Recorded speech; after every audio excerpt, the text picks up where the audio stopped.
तो नमस्कार दोस्तों, कैसे हैं आप सब लोग। उम्मीद है आप सब लोग अच्छा कर रहे होंगे, आपकी तैयारी बहुत बढ़िया से चल रही होगी।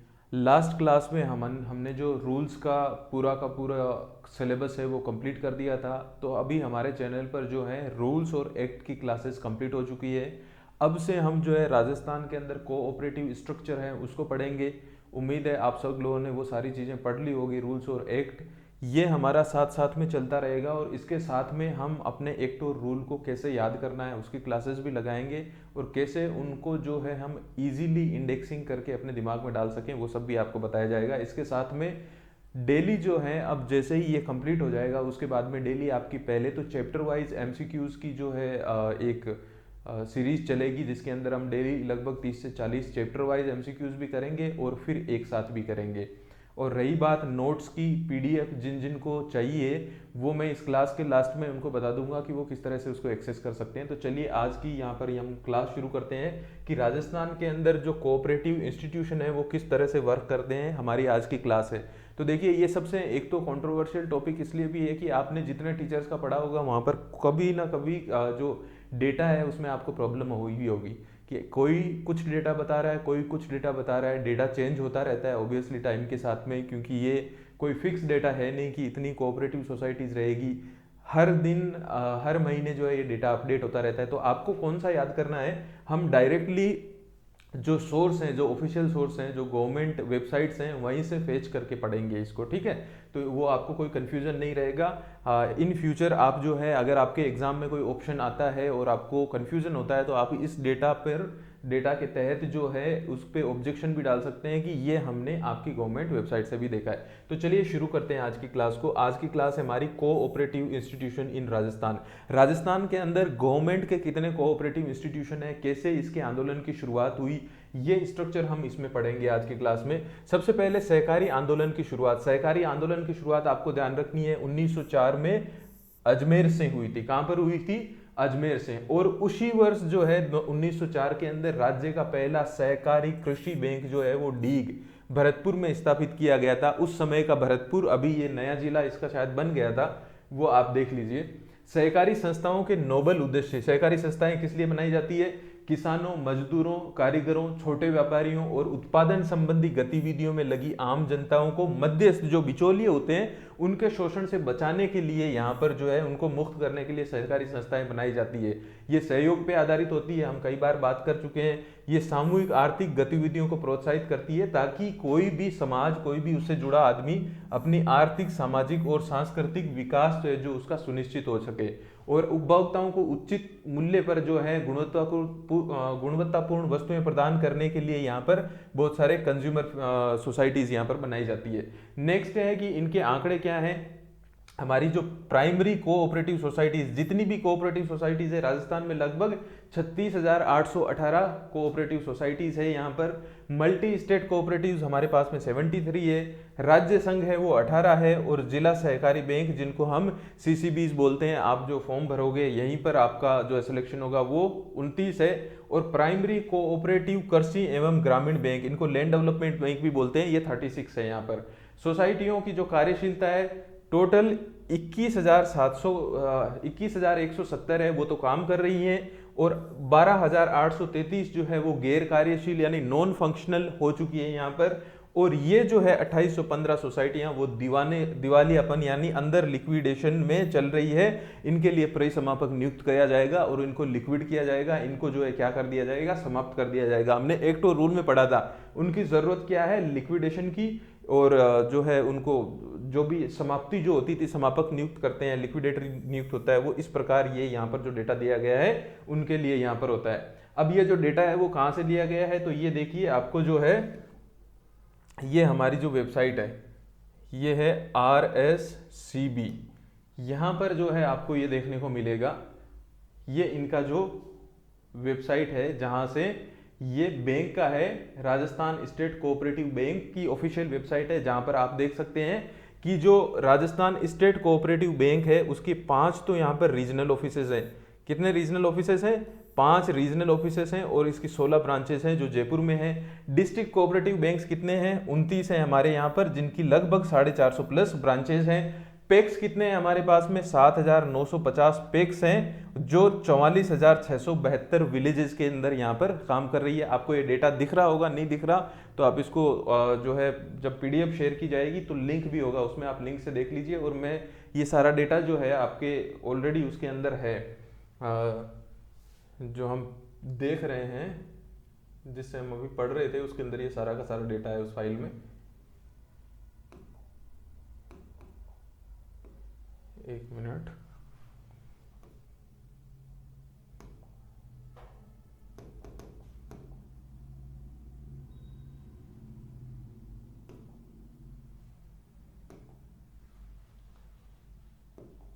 तो चलिए ये हमने पढ़ लिया था। इसके बाद में नेक्स्ट है हमारे पास में भौगोलिक वितरण।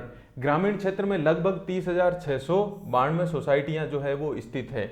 यहाँ पर जो ग्रामीण क्षेत्र में कितनी सोसाइटीज हैं? 30,692, और शहरी क्षेत्र के अंदर है वो यहाँ पर 6,126 है। सदस्यता ये आपको याद रखने की जरूरत नहीं है, ये मुझे नहीं लगता, डेटा दिया हुआ है पर आपको इतना याद करने की जरूरत नहीं है।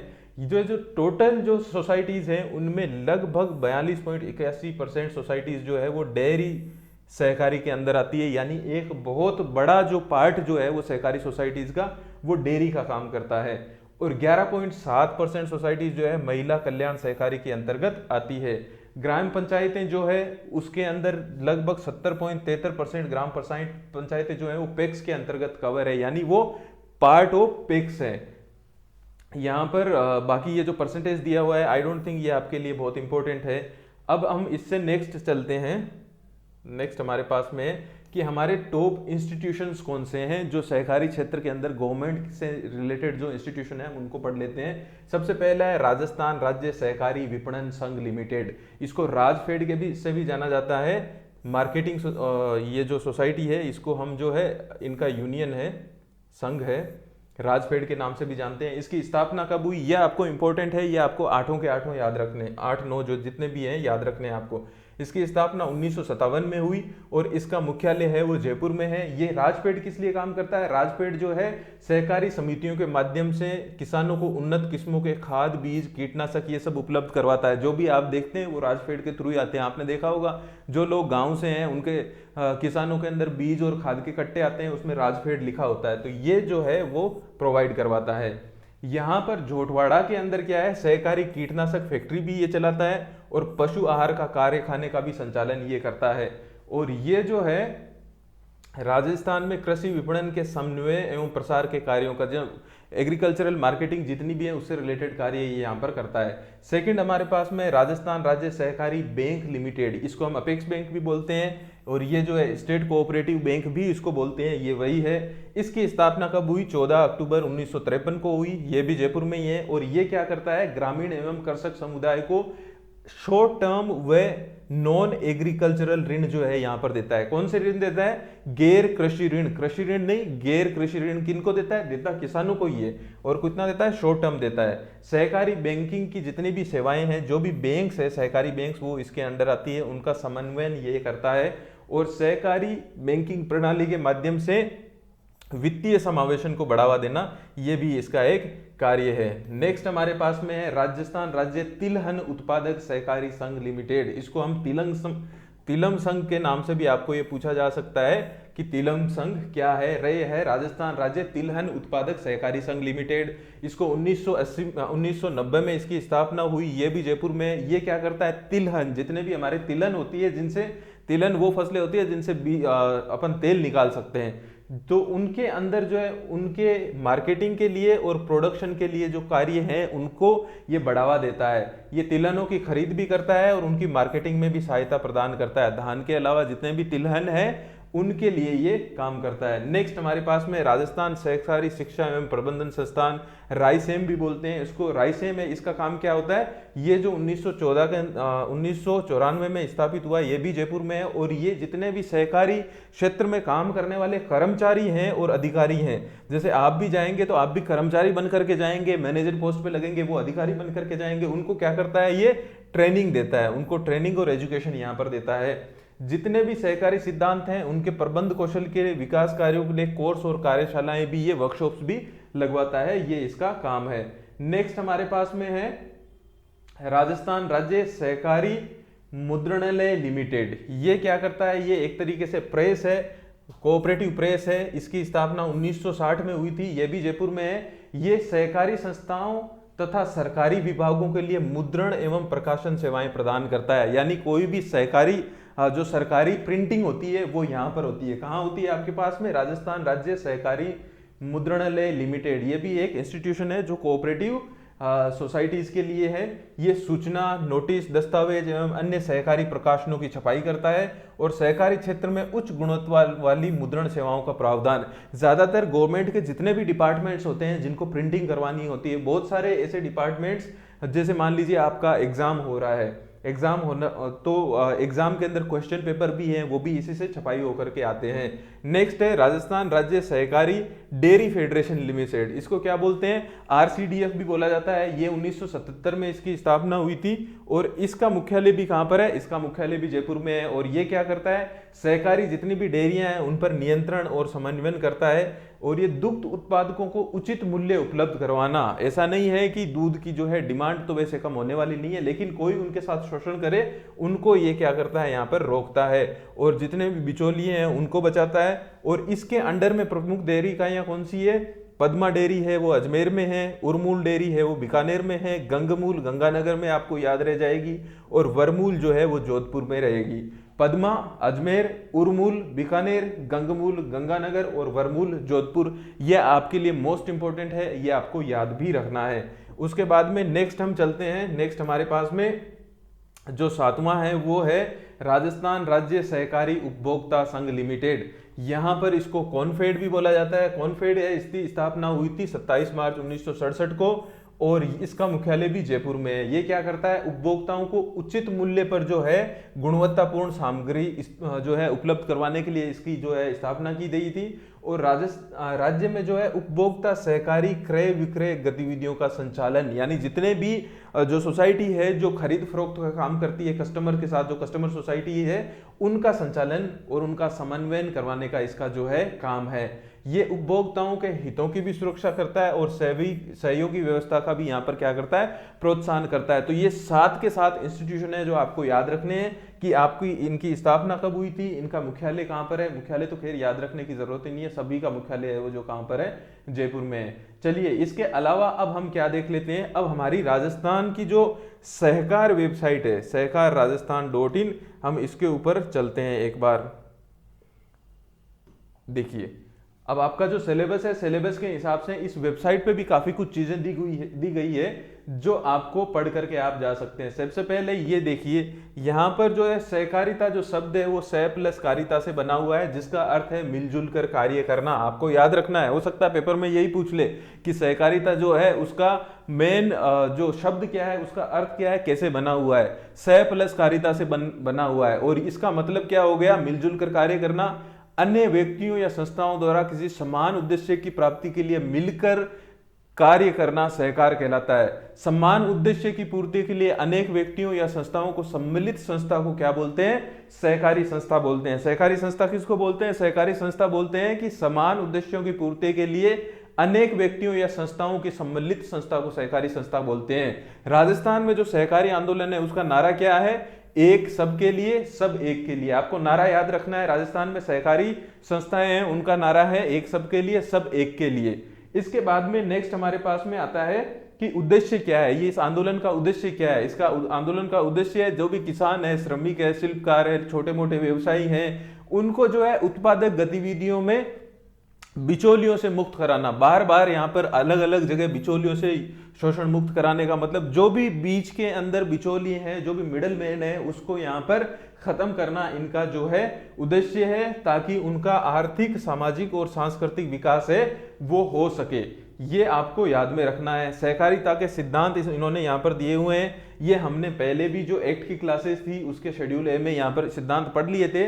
जो सिद्धांत क्या क्या है? स्वैच्छिक तथा खुली सदस्यता, सदस्यों का लोकतांत्रिक नियंत्रण। उम्मीद है आपको एकदम सही दिखाई दे रहा होगा, नहीं तो आप पीडीएफ में भी वैसे देख सकते हैं। स्वैच्छिक तथा खुली सदस्यता, सदस्यों का लोकतांत्रिक नियंत्रण, सदस्यों की आर्थिक भागीदारी, स्वायत्तता तथा स्वाधीनता, शिक्षा, प्रशिक्षण तथा जानकारी, सहकारी सोसाइटी में सहयोग और समुदाय के लिए सरोकार। ये अगर आपको डिटेल में समझना है तो शेड्यूल ए और शेड्यूल बी की क्लासेज है।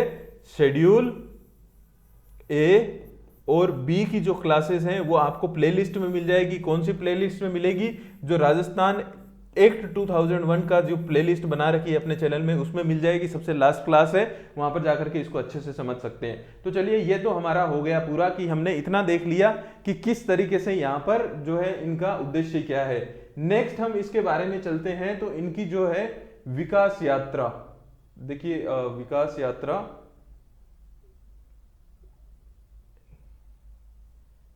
ये हमने देख लिया। अब हम इनकी विकास यात्रा पर चलते हैं। विकास यात्रा जो है, राजस्थान में सहकारी आंदोलन की शुरुआत अजमेर से हुई, हम पढ़ चुके हैं पहले से, यही इन्होंने यहाँ पर लिखा हुआ है। 1904 में अजमेर से हुई, 1904 में भरतपुर में जो है प्रथम बैंक की स्थापना की गई। और अब यहाँ पर जो है 37,642 यहाँ पर सहकारी सोसाइटियां जो है वो रजिस्टर्ड है। ये आपको ध्यान रखना है। ये आपको ध्यान रखना है कि 30 नवंबर 1918 तक किसानों के बकाया रहे 7,851 करोड़ 86 लाख के अल्पकालीन फसली ऋण माफ किए। देखिए यहां पर, ये देखिए जो फसली ऋण है वो माफ हुए, वो किसके थ्रू हुए? राजस्थान सहकार के थ्रू हुए। राजस्थान की सहकारी जो सोसाइटीज हैं उनके थ्रू हुए। इसमें से जो है 20,77,000 किसानों को ऋण माफी की राहत मिली। ये एक सिंपल सा डेटा है, आपको याद कर लेना है, बहुत बड़ा नहीं है। उसके बाद में मध्यकालीन साख संरचना के अंदर जो है 14,979 किसानों को ऋण माफी के प्रमाण पत्र जारी किए गए हैं, जिनकी जो है 160 करोड़ रुपए की जिनको माफ किया जाएगा। बाकी जो है इतना सारा ये जो डेटा है वो आपको याद रखने की जरूरत नहीं है। एक चीज आपको और याद रखना, मेन आपको ये चीज याद होनी चाहिए कि कौन कौन सी डिपार्टमेंट किस किस जगह पर जो है वो कोऑपरेटिव सोसाइटीज हैं उनके अंदर काम कर रहे हैं। देखिए किसानों को ऋण माफी भी ये कर रहा है। उसके बाद में जो कंज्यूमर सेक्टर है वहां पर भी व्यवसायिक प्रगति कर रहा है। उसके बाद में ग्राम सेवा सहकारी समितियां हैं, उनमें 113 लेम्स गठन की अनुमति प्रदान की गई। बहुत ज्यादा नहीं है। भूमि विकास बैंक जो है ये भी यहाँ पर काम कर रहा है। समर्थन मूल्य जो लिया जाता है वो कब दिया जाता है? समर्थन मूल्य जो जिसके ऊपर अगर किसान आंदोलन कर रहे थे वो भी किसके थ्रू दिया जाता है? सहकारी सोसाइटीज के थ्रू दिया जाता है। ये आपको याद रखना है। जितने भी हमारे ये जो अनाज भंडार होते हैं, मंडियां होती है, ये लगभग क्या होती है? सहकारी संस्थाएं ही होती है। उसके बाद में यहाँ पर सबसे जो लेटेस्ट वो है प्रधानमंत्री किसान सम्मान निधि योजना।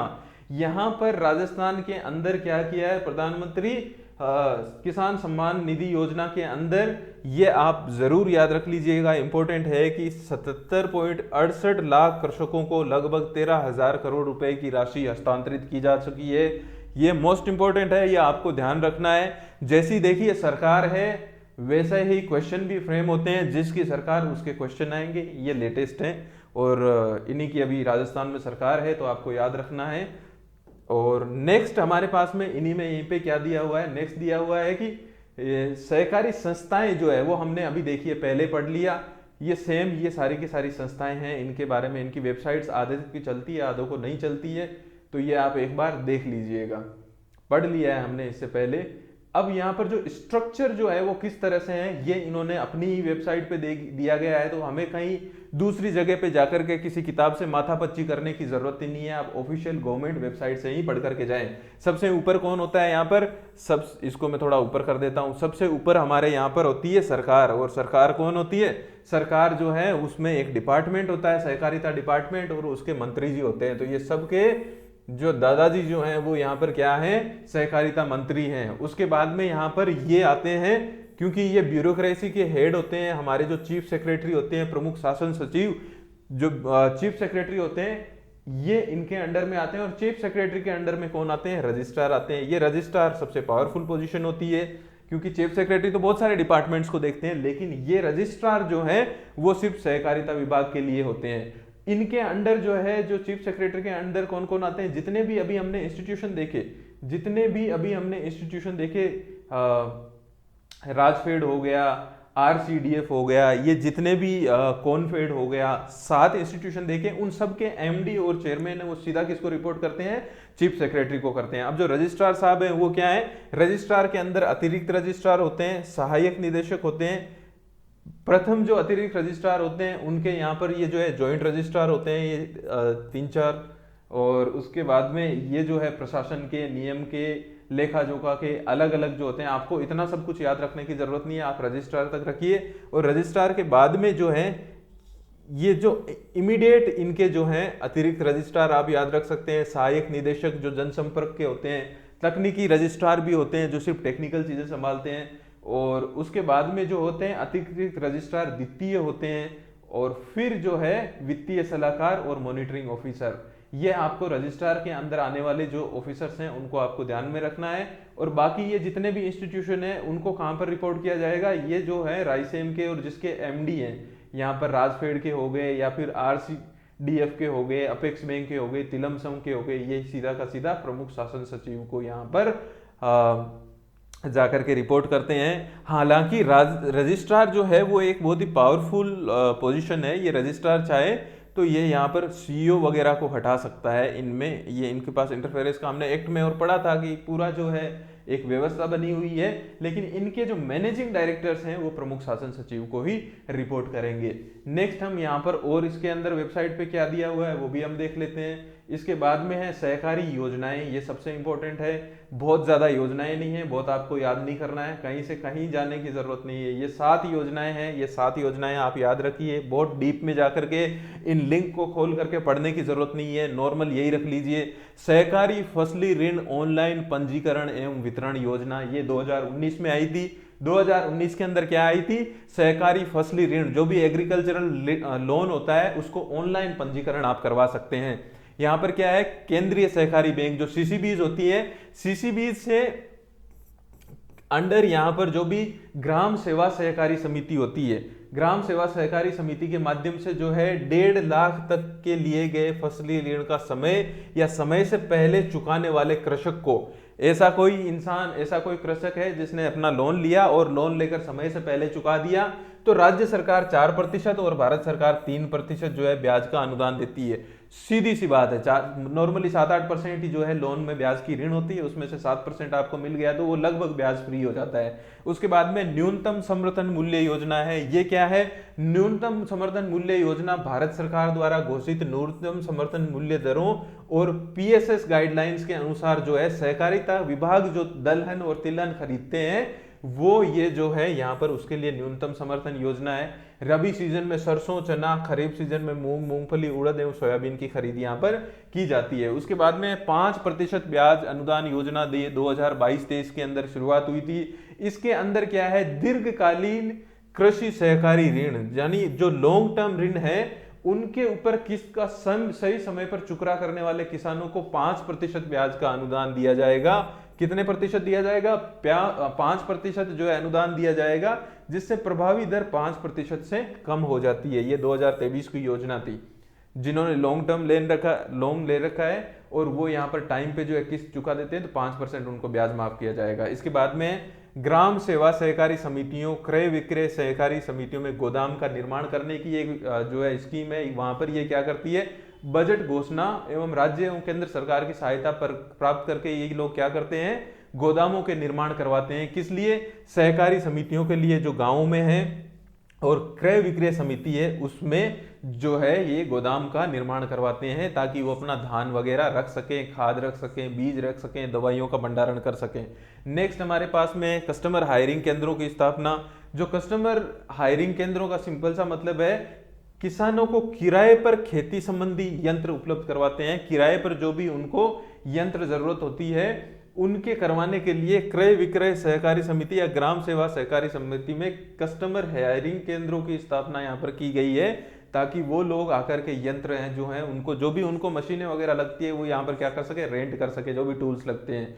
इसके अंदर जो है वित्तीय योजना है। वित्तीय योजना है ये कहाँ किसके लिए है, आर्थिक दृष्टि से कमजोर वर्ग और विशेष रूप से महिलाओं के लिए जो है वित्तीय सहायता प्रदान करती है। और महिला स्वयं सहायता समूह प्रशिक्षण योजना है, ये क्या करती है कि महिला है वो जो सेल्फ हेल्प ग्रुप जो है उसको क्रिएट करके उसके अंदर ज्यादा से ज्यादा जो है स्वयं सहायता समूह जो है कार्यक्रम से जुड़े, स्वयं सहायता कार्यक्रम से महिलाएं ज्यादा से ज्यादा जुड़े। तो इसके बाद में जो है देखिए ये वेबसाइट पर इतना ही है, इससे ज्यादा कुछ है नहीं। सहकारिता कानून और नियम हम पढ़ चुके हैं, सफलता की कहानियां ये सब आपको पढ़ने की जरूरत नहीं है। विकास यात्रा हम देख चुके हैं मोटा मोटी कि इन लोगों ने क्या किया है। अब नेक्स्ट इसके बाद में आता है, इससे रिलेटेड जो है 3 वेबसाइट्स हैं।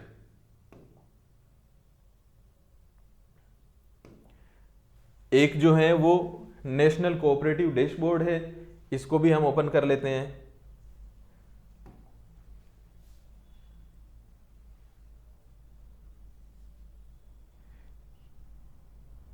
सेम चीज जो हम पढ़ चुके हैं पीपीटी में, वही डेटा यहाँ पर दिया हुआ है, उसमें लिंक भी है, आप जाके वेरीफाई कर सकते हैं। ये भी गवर्नमेंट जो है उससे रिलेटेड है, इंग्लिश में है क्योंकि हमने पीपीटी में यही डेटा पढ़ लिया है तो हम इस पे दोबारा नहीं जाएंगे। नेक्स्ट हमने जो आरएससीबी जो है वो देख लिया, राजशेखर जो है उसके बारे में यहाँ पर हमने देख लिया है। और यहाँ पर जो है ठीक है, ये चीज़ें हमारी हो गई है। एक रजिस्ट्रार से रिलेटेड वेबसाइट और हैं, वो शायद इसके अंदर है नहीं अभी या क्या है, नेशनल कोऑपरेटिव डैशबोर्ड में ही आएगी वो शायद। देखिए उसको ओपन करते हैं एक बार।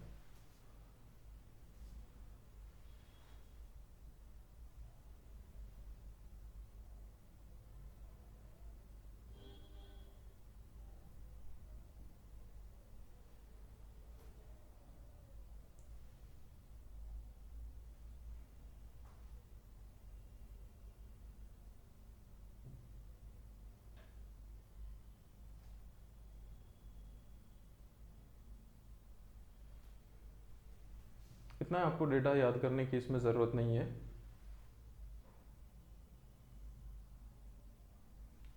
एक जो है हम यहाँ पर सर्च कर ले हैं, रजिस्ट्रार कोऑपरेटिव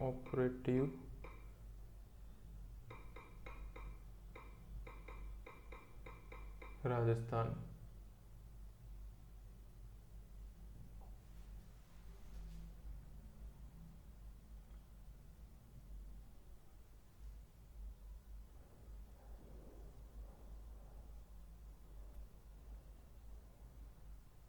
ठीक है, चलिए ये एक ही सेम वही है। एक लिंक और है जो मैं आपको दे दूंगा, इसके डिस्क्रिप्शन में आपको मिल जाएगी। सेम डेटा है, कोई बहुत बड़ा डेटा नहीं है उसमें, पेक्स कितनी है, 3-4 चीज़ें वहाँ पर लिखी हुई है जो रजिस्ट्रार साहब की वेबसाइट है। तो आप जो है, आपको ये क्लास कैसी लगी है आप कमेंट सेक्शन में लिखिए। अब इसके बाद में हमने जो है कोऑपरेटिव स्ट्रक्चर पढ़ लिया, इसमें इतना ज़्यादा कुछ है नहीं, हमने जितने इंस्टीट्यूशन है वो पढ़ लिए। अब जो आरबीआई एक्ट, नाबार्ड एक्ट और डिफरेंट बैंकिंग जो है आपके, मोबाइल बैंकिंग, ब्रांचलेस बैंकिंग, ये जो है हम 2 से 3 क्लासेस में कंप्लीट कर देंगे। और सबसे इम्पोर्टेंट बात क्या थी हमारी, कि किस तरह से जो है हम पीडीएफ को एक्सेस कर सकते हैं। जो तो देखिए, अब तक जितनी भी क्लासेस हुई हैं हमारी जितनी भी क्लासेस हुई हैं, उन सभी क्लासेस की पीडीएफ जो है वो गूगल ड्राइव के अंदर शेयर कर दी जाएगी। और जो स्टूडेंट जो रेगुलरली यहाँ पर देख रहे हैं, जिनको पीडीएफ लेनी है, हम किस तरह से करेंगे, पहले यहाँ पर जो है गूगल ड्राइव का फोल्डर होगा, उसके अंदर आपको पर डे जो है एक चैप्टर की पीडीएफ मिल जाएगी। देखिए एक साथ भी दे सकता हूं, मेरे को कोई इश्यू नहीं है, आप एक साथ लेना चाहे तो, लेकिन ये सबसे बेहतरीन तरीका रहेगा कि आप एक चैप्टर की पीडीएफ आपको एक दिन मिलेगी और अगले दिन हम उस चैप्टर से रिलेटेड एमसीक्यूज करेंगे। अगर आप मान लीजिए फर्स्ट चैप्टर की ले रहे हैं तो नेक्स्ट डे 13 क्वेश्चन का हम एक एमसीक्यू कर लेंगे। उसके बाद में जो है सेकंड चैप्टर की जो पीडीएफ है वो अपलोड हो जाएगी और उसके अंदर जो 30 एमसीक्यू क्वेश्चन हम करेंगे, उसके अंदर 15 इस चैप्टर से रिलेटेड होंगे और 15 प्रीवियस हमने जो पढ़े हैं। तो इससे आपके पुराने पिछले वाले जितने भी आप चैप्टर्स का रिवीजन कर रहे हैं वो भी यहाँ पर आ जाएगा और ये भी आप आ जाएगा, जिससे आपकी तैयारी और अच्छे तरीके से हो सकेगी।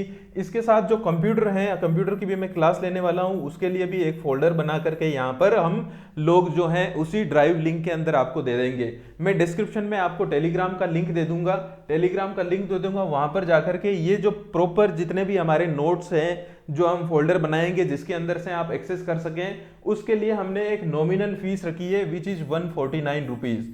जो लोग कंटिन्यूअसली इस क्लासेस को मतलब लगातार देख रहे हैं, पूरी क्लासेस देख रहे हैं, वो यहाँ पर इसको आकर के 149 रुपीज के अंदर आप एक्सेस यहाँ पर प्राप्त कर सकते हैं। मैं टेलीग्राम पर आपको लिंक दे दूंगा, आप पे करके जो है स्क्रीनशॉट भेज दीजिए, मैं आपको जो है ग्रुप में ऐड कर दूंगा। पहली बात। दूसरी बात वो कि कई लोग होते हैं जो मान लीजिए जो सीरियसली तैयारी कर रहे हैं, लेकिन हो सकता है किसी के लिए अमाउंट ज़्यादा हो। देखिए हमें भी, हम पीपीटी बना रहे हैं और बहुत सारी चीज़ें हैं, बहुत सारे अपने अपने कॉस्टिंग्स होती है, आपको हर जगह पैसा देना ही पड़ता है, पीपीटी हो या और भी चीज़ हो। तो हमारे भी हमें एक्सपेंसेस निकालने के लिए ये जो है वो नॉमिनल फीस रखनी पड़ रही है। लेकिन फिर भी कोई ऐसा स्टूडेंट है जो रेगुलर देख रहा है, क्लासेस पूरी ले रहा है और वो अफोर्ड नहीं कर सकता है, तो भी वो टेलीग्राम पे मैसेज कर दें, जो भी अगर उसका जेन्युइन रीजन होगा और वो कंटिन्यूअसली क्लासेस भी पूरी देख रहा है तो उसको ऐड कर देंगे, उसमें कोई इश्यू नहीं है। लेकिन जो लोग अफोर्ड कर सकते हैं इसे पे करके आप जरूर खरीदिए, ताकि आपकी क्लासेस और भी आगे अच्छे से चलती रहे, और जो हम मेहनत कर रहे हैं उसमें भी जो एटलीस्ट जो इसके एक्सपेंसेस हैं, हम अपना फीस का तो नहीं कर रहे, लेकिन जो इसके एक्सपेंसेस हैं जो इस प्रोसेस के, वो निकल जाएं। तो आपको जो है क्या करना है, टेलीग्राम लिंक डिस्क्रिप्शन में मिल जाएगा, उस लिंक पे जाकर के आपको पे करना है। मैं गूगल ड्राइव का जो लिंक है वो आपको शेयर कर दूंगा, सेम यही रहेगा, इसमें कंप्यूटर की भी पीपीटीज जो भी क्लासेस होंगी उसमें मैं डाल दूंगा, और ये जो एक्ट और रूल की है पूरा सिलेबस जो भी है उसकी पीपीटीज जो है आपको मिल जाएगी। आपकी जो टेस्ट सीरीज आगे होगी इसमें रेगुलरली, उसकी पीपीटी भी आपको यहाँ पर एक सिलसिलेवार तरीके से फोल्डर स्ट्रक्चर के अंदर आपको मिल जाएगी। तो चलिए, जिन जिन को लेना है वो टेलीग्राम पे मैसेज कर सकते हैं। नेक्स्ट क्लास हम लेते हैं, नेक्स्ट क्लास हमारी रहेगी जो हमारे आरबीआई एक्ट और नाबार्ड एक्ट हैं उसके ऊपर हम बात करेंगे, और उसके बाद में एक क्लास के अंदर हमारे जो भी बैंकिंग सिस्टम है उससे रिलेटेड बात करेंगे। तो कैसी लगी ये क्लास आप हमें कमेंट सेक्शन में बताइए। कल मिलते हैं नेक्स्ट क्लास के अंदर, तब तक के लिए धन्यवाद, बाय बाय।